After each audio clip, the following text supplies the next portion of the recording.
નમસ્કાર દોસ્તો, હું છું કલ્પેશ રાઠવા ને કલ્પેશ રાઠવા લોકોનું દોસ્તો અત્યારે આપણે આવી ગયા પાવાગઢ.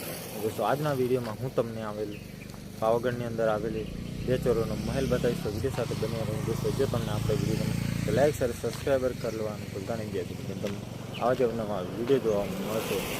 ને દોસ્તો જ્યારે તમે પાવાગઢ આવો છો ત્યારે તમને આ રીતનો મોટો વળાંકવાળો જોવા મળશે ને સામે છે આ રીતનું વિશાળકાય દિવાલ જોવા મળશે ને અહીં બોર્ડ પણ મારેલું જોવા મળશે. આ છે 7 મંજિલ. તો દોસ્તો હવે આપણે જઈ રહ્યા છીએ 7 મંજિલ નામની ઇમારત જોવા. તો વિડીયો સાથે બન્યા રહેજો. દોસ્તો જ્યારે તમે પાવાગઢ આવો તો માચીથી જ્યારે તમે શોર્ટકટ રસ્તા પર જાઓ છો ત્યારે તમને આ જે 7 મંજિલ નામની આ રીતની વિશાળ દિવાલ જોવા મળશે. જે તમે અંદર જાઓ છો ત્યારે તમને મહેલ જેવું જોવા મળશે. દોસ્તો તમે જોઈ શકો છો ને વ્યૂ જાણે મહેલ હોય એ રીતનું જોવા મળે છે. આમ વિશાળકાય દિવાલો તમને જોવા મળશે. હવે આપણે અંદર જઈ રહ્યા છીએ. જે પેલા ખૂણિયા મહાદેવવાળો વોટરફોલ આવે છે ને એ આ રસ્તો છે અને અહીંથી તમે ડાયરેક્ટ શોર્ટકટ રસ્તા પર માચી સુધી પણ તમે જઈ શકો છો. ને દોસ્તો તમે જોઈ શકો છો કંઈક આ રીતનું તમને રાજા રજવાડા સમયનું સ્ટ્રક્ચર કામ જોવા મળશે. અને હવે આપણે અંદર જઈ રહ્યા છીએ. તમે જોઈ શકો છો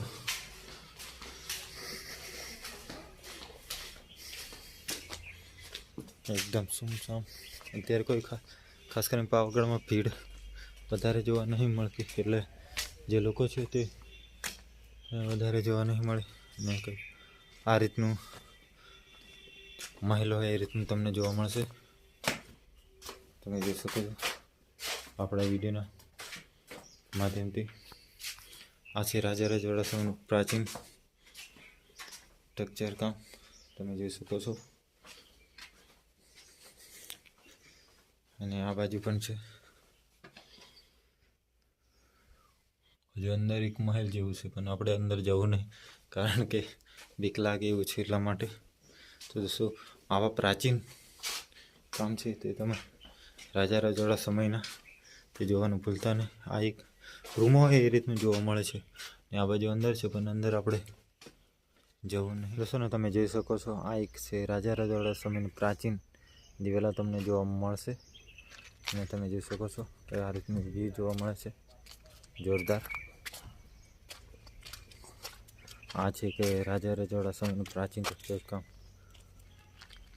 આ રીતનું વ્યૂ જોવા મળે છે. બાકી એકદમ જોરદાર નજારો જોવા મળે છે.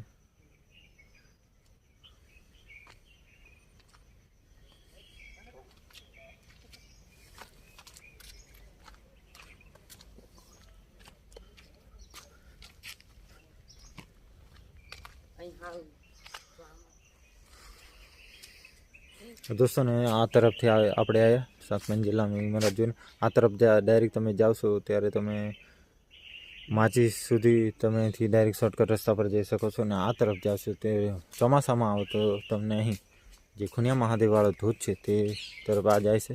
બે ચોરોનો મહેલ જોવા જો હોય તો પણ અહીંથી તમે ડાયરેક્ટ જઈ શકો છો. બાકી એકદમ જોરદાર નજારો તમને જોવા મળે છે. હવે આપણે ધીરે ધીરે આગળ વધી રહ્યા છીએ.